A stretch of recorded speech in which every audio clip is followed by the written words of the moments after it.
for setting the foundation about how events usually start and what people need to do to get in their events. So I like to say your part of the presentation is like showing the finished house and what people can do to, you know, get people in their houses and have great parties. But I'm going to show you what you need, the materials you need to make sure you can execute what Olga has just showed. So first of all, what you can expect to get in this webinar is that I'm going to take you through these 5 main points, which is how to make your management understand the value that your event is going to bring to the company, how to measure if this event was a good event for your company, and how to ensure this event is directly benefiting your sales teams. This is very, very important because you cannot forget how to tie every event to your sales efforts. And then how to track the closed deals and make sure that you can say to your sales team, because someone came to this event, you were able to close that deal. And then I'll give you a couple more tips that you can do for additional follow-ups that will also include your sales teams. As you can see, I'm very passionate about making sure your sales teams are involved in this process, because oftentimes we as marketers get very caught up in doing our events and doing everything great, but we don't always take it straight through and to ensure that it's actually closing deals and helping the sales teams, which are crucial to our efforts. So one thing I want to stress here, Olga shared with you a host of different things you can do, but sometimes, you know, we don't understand how much time we need to begin preparing for these events. So ideally, for an online event, you should start 6 weeks prior to the date that you wish to launch that event. So I have given you a short sort of summary of what you need to do each week or as you go through the planning of the event. But basically, you know, in the 6 weeks before, you're trying to set your goals and you're trying to understand what budget you have for this event. And really, for online events, you don't need a lot of budget. Speakers will speak for free. You just need a subscription to a platform like Zoom or GoToWebinar, and you already should have a marketing automation platform like HubSpot or Pardot or anything like that you use. So you don't have a lot of, you know, investment for an event, but you do have to spend time to set up the assets, in which we will go through shortly. So you have a lot of assets to set up. You have landing pages, you have forms, you have email campaigns, you have those social media posts that Olga shared, and you have to have some types of content as well. So you need to give yourself enough time to create all of those assets and not just drop it on your team so they feel very overwhelmed by it. And then of course, the idea for promotion, you need to give your event enough time to be promoted. Sometimes you can get away with a 2-week promotion outline if you started the promotion between like outside of 2 weeks. Because, you know, it's an online event, people will see it, they will sign up, and it's a very short time for them to commit. So it's okay that you start a little later, but the more time you give to promote your event, the more registrants you'll have and the more people will see it. And then of course, the reminder emails that you need to send out and what you should do during the event, and most important, after the event. So I like to start from the end, because I think once we understand what we want to achieve after the event, then it's better for us and easier for us to plan the event. So one of the things I always stress to my clients and stuff when they're planning an event is to set up a report that you have to send to management 48 hours after this event. And what management is going to ask you are basically these 5 questions. If this event was a good event for your company, and tell them in your reason and in your opinion why it was a good event and why not. Now, your opinion is not enough, so you're going to have to, you know, back that up with some hard details. So you need to give your management team an estimate of how much business you can expect to close from this event. So you may not have a concrete figure, but you must be able to tie revenue to this event. So if you can give those figures or give those estimates, it makes management a bit more convinced that the event is worthwhile. And then of course the prospects, you know, it's not enough just to say I had 200 people signed up. They need to know of those prospects who are really relevant to us. Even if we could try and say, you know, okay, we had some people that came to the event that will engage in conversations with sales or their potential opportunities, this helps validate the reason for having your event. The fourth thing is also what is the follow-up after the event? You know, what do you expect to do with these list of prospects? So you got 300 people sign up for your event. What's the plan after that? Do they just sit in your database? And then also give your opinion what you could do to make it better next time, and what things you can improve on to make the event either more interesting, more engaging, or to get more signups and more attendees. Now, just to explain, how do you measure if an event is good for your company? Because as I said, it's not enough to just say it was a good event. First of all, you can determine this with these 3 parameters. By first, as Olga showed, how many people registered for the event. This is also a good parameter. But you also want to check, as I mentioned, if those registrants were fitting your ideal client profile. So you will see that sometimes you have a lot of students or researchers or people who fill in, you know, unnecessary details attending and signing up for your events. But this is not justification for you to have an event. So if most of your registrants and attendees are those types of people, then it's difficult for management to believe that your event is worthwhile having. But as I mentioned also, if you can prove to them that those contacts that came in actually were engaged with sales, this helps. And then you can measure it by showing how many deals were closed within X days of the event, how many opportunities were generated or re-engaged because of this event, because a lot of people who sign up for your event will be from your existing database. So it's always a good opportunity to see if you can re-engage some of those dead contacts. And of course, how many new leads or net new leads did you generate from this event? So people who were never in your database, how many more did you get after this event? Now, one of the things that it's very interesting to track is the deals that were closed, and it's most tricky to track this. I've been through several iterations with different clients because everybody had a different way of tracking this. But this method is what I found most useful. And again, because I use HubSpot, I will explain it from the HubSpot side. But if you use another automation platform like Pardot or anything else, you could check to see if they have these parameters, but I will show you how it's tracked in HubSpot. So first of all, if you want to see, you know, which deals are being closed from which events, because you're going to be having a lot, it's important to have a lead source details called a property called lead source details, and call it name of events, and make it like a drop down with all the list of events that you're having. That way, when people come into your database, they can be automatically tied to that event. And especially when they're new, you can say, because, you know, HubSpot has just the original sources, which groups them into big categories like direct traffic or organic traffic or PPC. It doesn't say that somebody came from this specific event. So if you want to know which leads came from which event, you need to create a custom property called lead source and lead source details with the name of events. But the trick is, some of the people that would have registered for the event would have already existed in your database. And this sometimes causes conflicts because you do not want to associate that this person came through this event when you know they came through PPC or they came through some other channel before. So first you have to remember that the original source in HubSpot cannot be changed.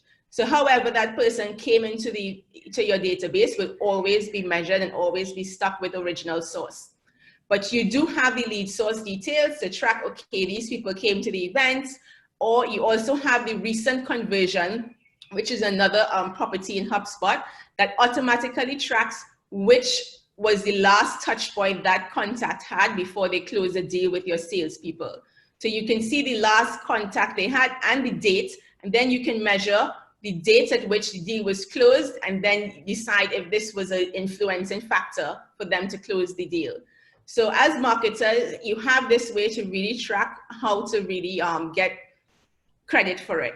And then you do have additional fields you can track. So for example, if you are using Zoom to run your webinars, you do have some fields that once you do the integration with HubSpot and Zoom, you will definitely see these fields like total number of Zoom webinar registrants and how many they attended and how much time they stayed. So these are other properties you can also include in your webinar registration list. It is not something you have to add to the forms or anything. It automatically is tracked through the integration with HubSpot.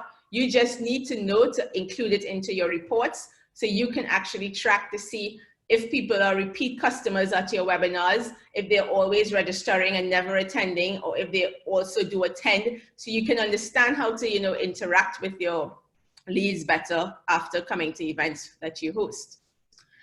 But I said a lot there, and I know sometimes you're like, okay, but Resa, still, where do we begin? So I do want to take you back from the beginning. And one of the things when I said we start at 6 weeks, this is what you need to be doing at the 6-week mark before your event. The first thing, in the interest of time, I can't go through all 5, but I will choose the first one and the last 2 to show you exactly what to do, because Olga already spoke about promoting and engaging. So I will talk a bit about setting SMART goals. Now, a lot of times we as marketers get in our heads because we just want to be out there and we want to show that we can do all these amazing things. But we need to make sure that we are setting specific goals that are going to be measurable, attainable, realistic, and have a timeline. So for each of these acronyms, you could actually decide what you want to achieve from this event. So sometimes you may say, okay, I'm going to make sure we close 2 deals from this event, and each deal should be worth at least X amount of dollars, and the timeline it should be closed within is 3 months. Now, again, you have to look at your sales cycle and understand what could be something that is worthwhile.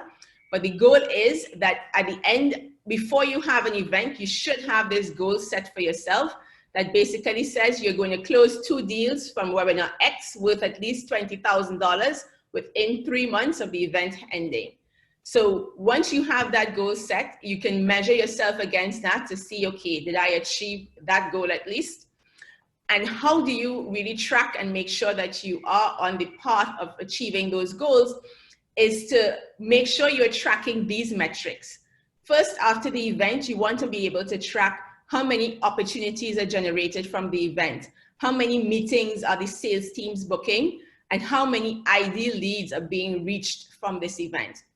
I know we love to get into our vanity metrics, like how many people viewed our landing page, how many people opened our emails and stuff like this.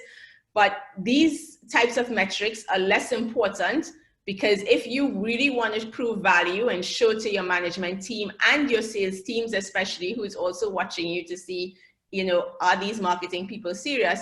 You have to really deliver on the top 3 metrics, because this is what makes them think that you are superwoman and you can do all these amazing things. And how do you really get there now? So you have a lot of backend setup to do in order to achieve these things properly.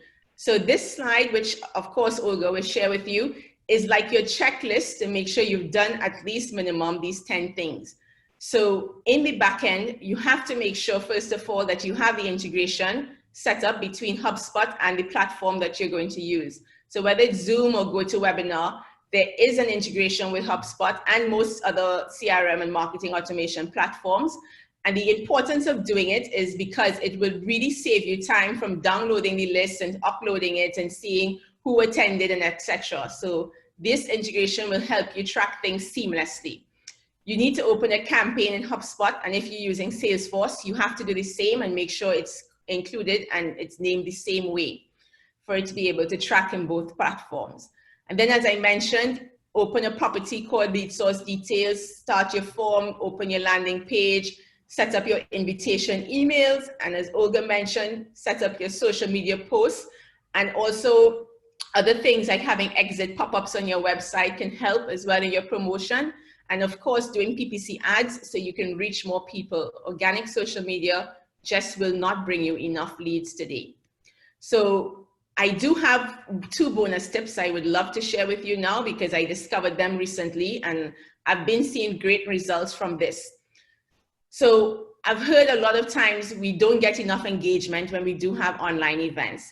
So one way to make sure people you do have questions that are being asked during the event is to include a field in your form that says, what is your question for the name of your guest speaker, or what challenge you have on this topic that you'd like addressed on the webinar.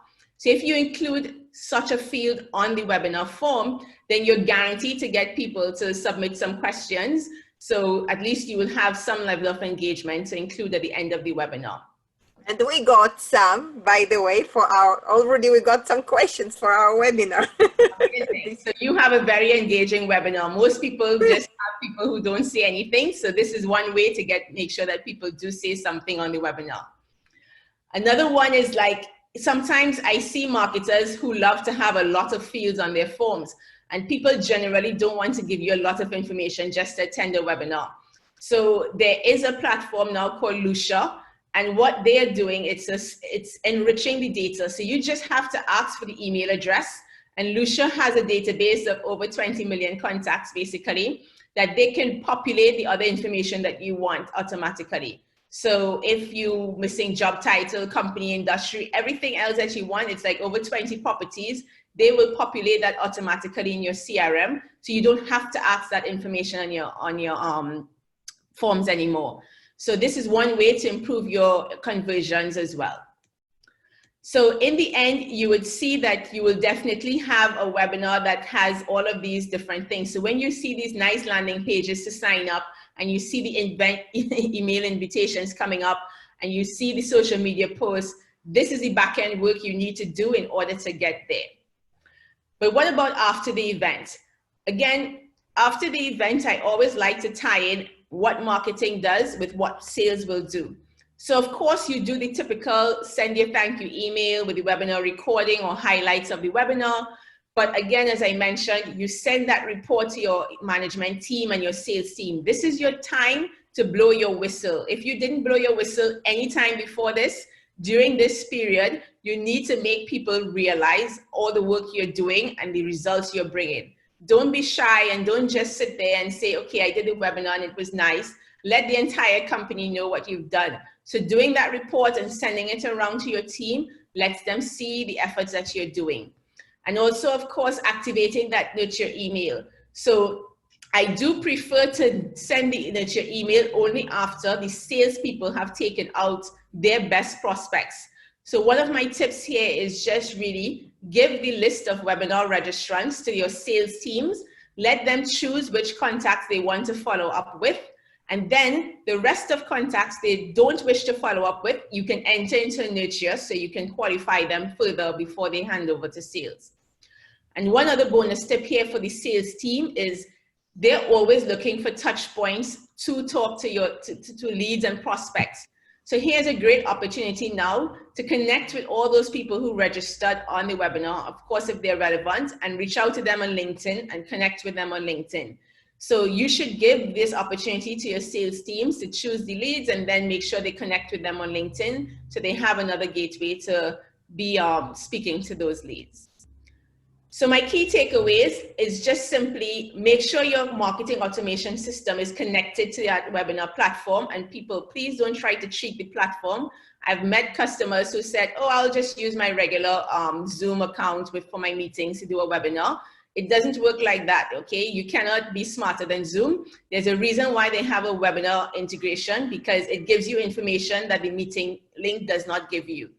As well as make sure that the lead source is always set up so you can track which contacts are attending which events, and you can eventually track which deals will close because of that event.